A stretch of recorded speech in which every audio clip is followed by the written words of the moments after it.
I want a $2,000 new phone. You'll upgrade me, my sister's son texted. I replied, "No chance." Minutes later my sister wrote, "Agree or you're banned from family events." That night I reversed the transfer for their car payment. By 7:22 a.m. they were begging me to call back. But when I read the message I almost passed out from aggression. I didn't even finish chewing my breakfast. My throat closed up with pure fury. Caleb, my 19-year-old nephew who had never worked a full week in his life, who still didn't know how to check his bank balance, was demanding that I spend $2,000 on him for a phone upgrade. Like I was some kind of tech sponsor. Like I was just waiting around for his next list of needs. I answered immediately. One word. No.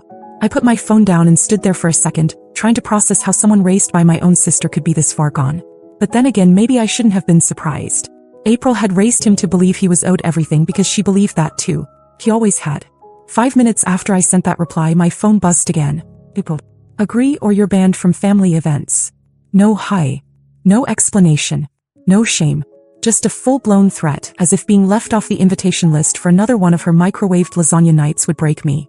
I sat down and stared at the screen. This wasn't just a text. This was the last slap in a long line of slaps I'd tolerated for years. I had bent over backwards for April. I covered her rent once when they were about to get evicted. I bought Caleb his textbooks for community college. He dropped out after 2 weeks. I paid for his car repairs when he rear-ended someone in a Starbucks drive-thru. I covered groceries when her fridge was empty. I even helped her set up a cleaning side gig that she walked away from after one client left a bad review. I was a single mom too. My daughter Mia is 13. I've raised her without a penny of support from her father, who bailed before she could say, "Dad." I work hard, manage my money, and we're doing okay. Not rich, but stable. I built this life from scratch, alone. But somehow in my sister's eyes that meant I owed her. She always played the victim. April had this way of sucking the oxygen out of any room with her drama. If her power got cut off, it was everyone else's fault. If Dave, her husband, came home late, it was because someone was out to ruin their marriage. And if I ever said no even once, I was jealous or trying to control her. That night I stayed up too late thinking about it all. The years of being used, the manipulation, the guilt trips, the holidays where I paid for everything and she still made passive comments about how I liked to show off. I remembered something that made my decision even easier. 2 days ago I had sent April $800 to help with the car payment. She didn't even say thank you. She messaged me later asking if I could just handle the next one too, since Dave's paycheck was short again. I opened my laptop and reversed the transfer. $800. Gone from her account. At 7:22 a.m. the next morning, the panic started. My phone was blowing up. 6 missed calls from April, 3 from Dave, 4 from Caleb. I didn't answer. At 7:36, Caleb texted me again. "WTF did you do? Mom's crying. Fix this now." I didn't fix anything. I turned my phone off completely and went about my morning. Took Mia to school. Got my coffee. Sat down at work. And I felt something I hadn't felt in years when it came to my sister. Peace. But I knew April. She wasn't going to let this go. She was going to escalate. She always did when she lost control. And I was right. The next thing she did. No one saw that coming. Not even me. By noon the next day, I'd lost count of how many calls I'd ignored. My voicemail was full. My text notifications were piling up with everything from fake apologies to full-on threats. April tried every tactic she could think of. Guilt, manipulation, pity. Caleb told me I was destroying his chances and acting like a jealous old woman.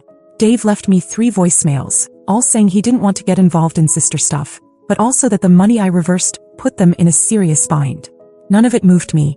They weren't my problem anymore. Then around 3:40 p.m. my cousin Lindsay sent me a message that made my blood run cold. "Hey, are you okay? Have you seen April's Facebook?" I didn't even reply. I just opened the app and my heart nearly stopped. There was a post from April. Public. Not just for friends. Public. The photo she posted was one of the most private things I'd ever shared with anyone. 2 years ago I had dated someone for a short time, someone I trusted. During that relationship I sent a few photos. Nothing trashy. Just personal. Vulnerable. One of those photos was now on April's timeline, with dozens of reactions and comments already attached. Caption read, "This is what a responsible single mother looks like when she's not busy judging everyone else's life." I stopped breathing for a second. Thought I might pass out. My hands were shaking so badly I had to sit down. The photo had been up for 53 minutes by the time I saw it. I could see who had liked it. A few coworkers, old family friends, one of Mia's teachers. I felt sick. I didn't cry. I didn't scream. I got in my car and drove. April opened the door acting like she had no idea why I was there. Like I'd shown up uninvited to brunch. I slapped her across the face. I didn't say anything. I just turned around and left. She screamed after me something about me being crazy, but I didn't even hear it. My ears were buzzing. I didn't care what she said. I didn't care what anyone thought. That line she crossed? There was no coming back from that. When I got home, the post was gone. She had deleted it. But the damage was done. People had seen it, shared it, saved it. I even got a message from one of Mia's friends' moms asking if I was okay. And now I wasn't just angry. I was done. But I wasn't helpless. Because in a folder on my desktop I had something I never planned to use. Screenshots, messages, dates, names. I kept them in case something like this ever happened, and I never thought it actually would. April's marriage wasn't what she made it out to be. And Dave, he had no idea what his wife had been doing behind his back. But he was about to find out. I gave her one more night. Not because I felt sorry for her, but because I wanted her to enjoy those final hours of peace before everything came crashing down. I wanted her to sleep soundly thinking she'd won, that she'd embarrassed me, shamed me, and put me back in my place. Instead, I was sitting at my kitchen table before sunrise, scrolling through the folder I'd kept hidden for almost a year. Screenshots, messages, pictures. She thought she was untouchable, but she had no idea I had the receipts. Her little affair started 10 months ago, with a man named Ray. Not some ex, not some online stranger. Ray worked with Dave. He was younger, married, and just as much of a loser as April. It started as flirty texts, then turned into late-night errands. Then there were the pictures. Nothing subtle. She sent him things I wish I could unsee. And she was dumb enough to complain about Dave to him in the same threads.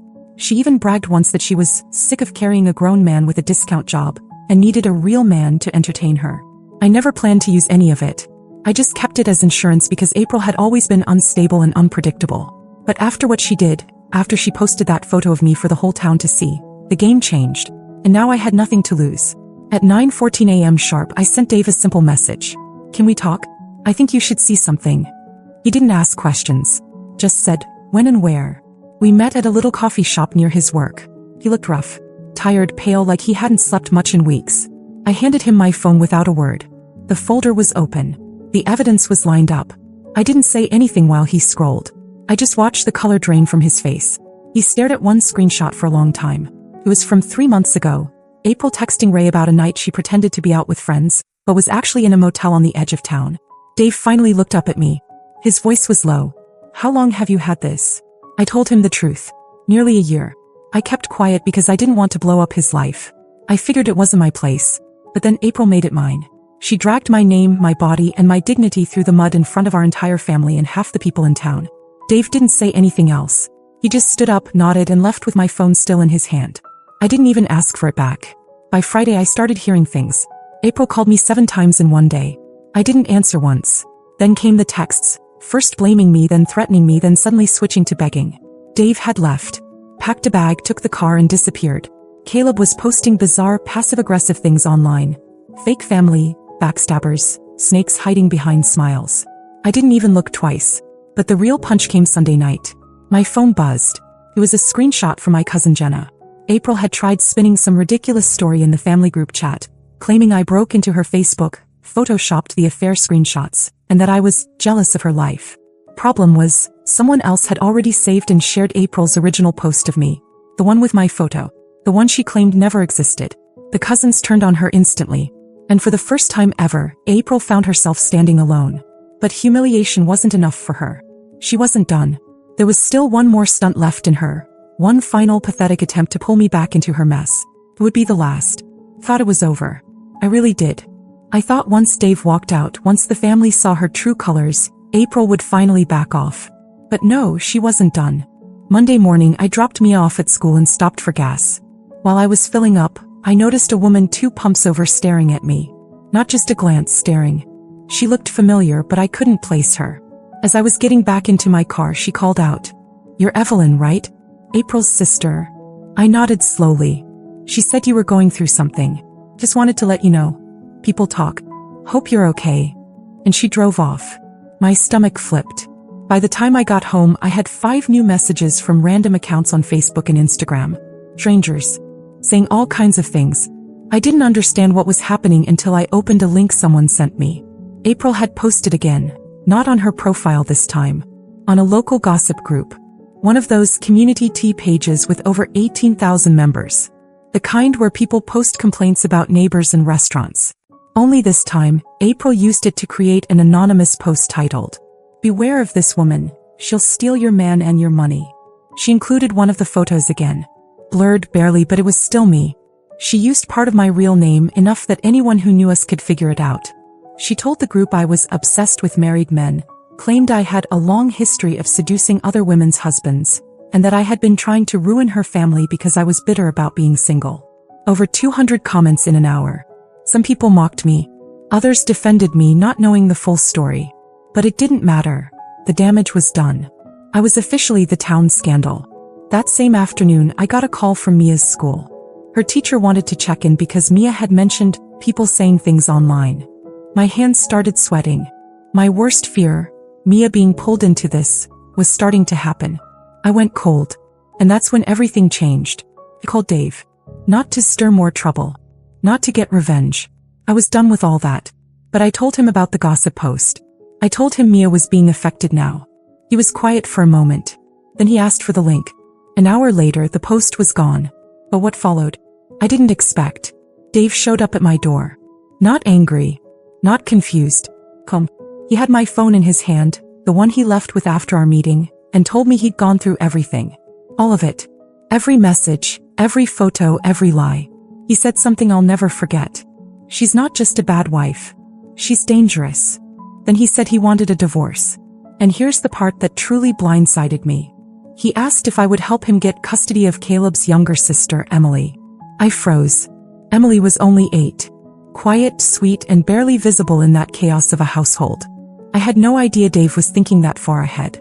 I had no idea he even believed he could win custody. But he said he'd seen enough, and that Emily deserved better.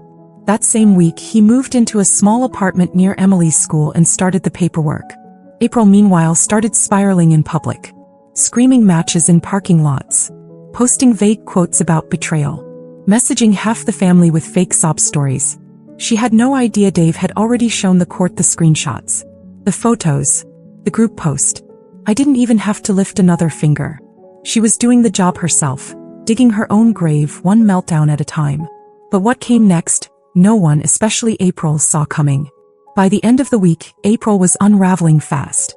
She was burning through every bridge she had left. People were distancing themselves. Family chats were quiet. Even Caleb had gone mostly silent, probably too stunned watching his parents fall apart in real time. But I wasn't done. Not completely. There was one last card I hadn't played, because frankly I didn't think I'd ever need to. I found it by accident months ago, and at the time I kept it tucked away. I didn't even fully understand what I was looking at then. But now, with everything on fire, it felt like the perfect time to light the final match. It was a screenshot of a transaction April had accidentally sent to our shared group chat back when she was trying to send something privately to a friend. She deleted it within a minute, but I'd already saved it because something about it felt off. It was a payment to a woman named Brenda S., labeled for rent 3 months up front. That alone wasn't strange, until you consider the fact that April never mentioned renting anything ever. And the date on that payment? It was from 6 months ago. So I did what April never expected me to do. I called Brenda, told her I was a relative of April's, and asked if she was still renting that 1-bedroom unit downtown. She laughed. "Oh, you mean the side place April used for a year and never paid the last month for?" My blood ran cold. She went on, totally unaware of what she was revealing. She said it was her quiet space, her writing studio, or whatever. But we all knew she was using it for, well, not writing. And just like that, it all clicked. April had a secret apartment. Not just for her affair with Ray, but for others. Brenda said different men came and went. Sometimes during the day, sometimes at night. She assumed April was single. She had no idea she was married with kids. It was worse than I thought. She wasn't just cheating. She built a second life. A hidden one, paid for by money she constantly claimed she didn't have. Money she told Dave she needed for groceries. Money she guilt out of me every other month. I sent the call recording to Dave. No commentary. No explanation. Just the audio. And I attached the original transaction screenshot. 2 hours later he messaged me. "She's never getting near Emily again." By the next morning, April's name was posted on the court's docket for an emergency custody hearing. She went completely silent. No more calls. No more texts. No posts. Caleb deleted most of his social media. Emily was placed temporarily with Dave while everything was processed. And then, something I never expected happened. My parents called. They had stayed mostly neutral through all of this, or so I thought. But apparently April had begged them for help. Claimed I'd destroyed her life out of jealousy. She wanted them to host a family meeting to clear the air. Instead, my mom said this: "Whatever happens to her now, she earned." That night, I sat on my couch alone, scrolling through the old messages from April. All the guilt trips. All the insults wrapped in fake concern. All the demands. And I deleted every single one of them. One more part of her gone. But it still wasn't over. Because something happened at that custody hearing that made April lose whatever little grip she still had on reality. And when it did, she showed up. To my house. It was a Thursday morning. Quiet. I was working from home, Mia was at school, and the whole house felt still. The kind of stillness you don't appreciate until life has been pure chaos for weeks. Then the doorbell rang. I didn't expect anyone. I wasn't expecting anything. I got up slowly, peeked through the curtain, and there she was. April. Standing on my porch like nothing had happened. No warning. No call. Just her, eyes swollen, hair pulled back in a way I hadn't seen since we were teenagers. She looked like someone who'd slept in her car. For a second I considered not opening the door. But I did. She didn't say anything right away. Just looked at me like she was searching for some crack in my face, some sign I'd changed my mind. "I need to talk," she said. I didn't move. She went on about how everything was spiraling. Dave had filed the emergency motion. Caleb wasn't speaking to her. Emily refused to come to the phone. The court had ordered a temporary restraining order until the hearing. Her lawyer had advised her to prepare for the worst. "I know you hate me," she said, "but I'm still your sister." That was her angle. Sisterhood. Blood. Shared childhood. Like that could undo everything. I asked her why she came here, what she thought would happen. "I just want to understand why you're doing this." And that's when I realized she really didn't get it. She still thought this was something I did to her. She thought she was the victim in a war she started. She believed that if she could just talk her way out of it, like always, I'd cave. I told her everything I had kept quiet all these years. Every manipulation. Every time she took and took and took. Every fake emergency. Every lie. I told her I stayed quiet because I felt bad for her. Because I thought maybe, just maybe, she'd grow up. But she didn't. She got worse. And now she was suffering the consequences of her own actions. She stood there speechless. For the first time in my life, I saw April genuinely stunned. And then, maybe to regain control, maybe because it was all she had left, she spat out one final line. "You'll regret turning this family against me." I didn't respond. I just closed the door. She didn't knock again. A week later, the court awarded Dave full custody of Emily. April was granted supervised visits, pending psychological evaluation. Caleb moved in with a friend and hasn't spoken to anyone in the family since. The rest of the family, including our parents, cut contact. April became the one name no one wanted to bring up at dinners. At birthdays. At holidays.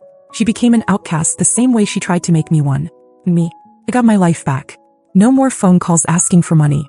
No more guilt. No more having to explain why I had boundaries. Mia never found out what April did online. I shielded her from it just in time. She still asks why we don't see Aunt April anymore, and I just tell her, sometimes grown-ups have to make hard choices. Because this wasn't revenge. It was survival. And I'm finally free. I didn't plan to write all of this. Honestly, when that first message from Caleb came through, the one about the $2,000 phone, I never imagined it would lead here. To court dates. To custody battles. To betrayal laid bare in front of the whole family. To slamming the door in my sister's face for the last time. I shared this story because I needed to say it out loud. To someone. Anyone. For years I kept things quiet to keep the peace. I thought it was noble or mature or just the right thing to do. But silence doesn't fix people like April. It only feeds them. Since I started telling what happened, the amount of support I've received, messages from strangers, people saying they went through something similar or that they finally saw themselves in my story, has been overwhelming. In the best way. So if you've read this far, thank you. Sincerely. For just being here. For listening. I don't know if there will be any more updates. I don't expect much to change going forward. April has vanished from most of our lives. I doubt she'll come back. Dave and Emily are rebuilding slowly and I'm helping however I can, quietly behind the scenes. But I don't know what'll happen with him. I hope one day he figures things out, but I'm not holding my breath. All I know is for the first time in a long time my world is calm. And I'm not letting anyone drag me back into chaos. Something does happen, I'll be back. But for now, this is where I leave it.